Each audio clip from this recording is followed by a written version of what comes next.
niba hari ikintu gisigaye gituma nshobora kumva ndutse mu mutwe nkumva ibintu byose biri kugenda neza niyo mfashe umwanya wanjye ngateka. And bamwe bavuga ko izi ari Canadian Putin, nge nzita loaded beef fries, numvaga arizo na makinze, but anyways let's make it. Ikindi guys, nuzagira ikibazo ku biryo natetse cyangwa se ukumva hari ikintu atari gusobanukirwaho, kindly ujye cyandika muri comment section, nzangerageza mbasubize. So ubanza rero ifiriti zanjye mpamvu nazitetse kuriya mbanza nkazitogosa ku ruhande, ubundi nkazishyira mu mazi zikabanza zigakonja.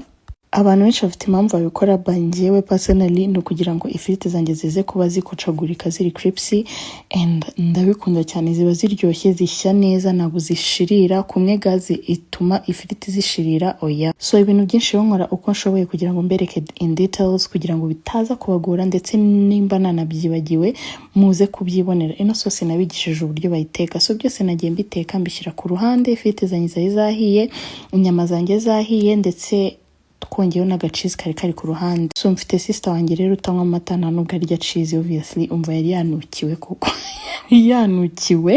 yanukiwe yenda gupfa. Umva namwegera akambwira ati mbabarira ugende nayiburetse.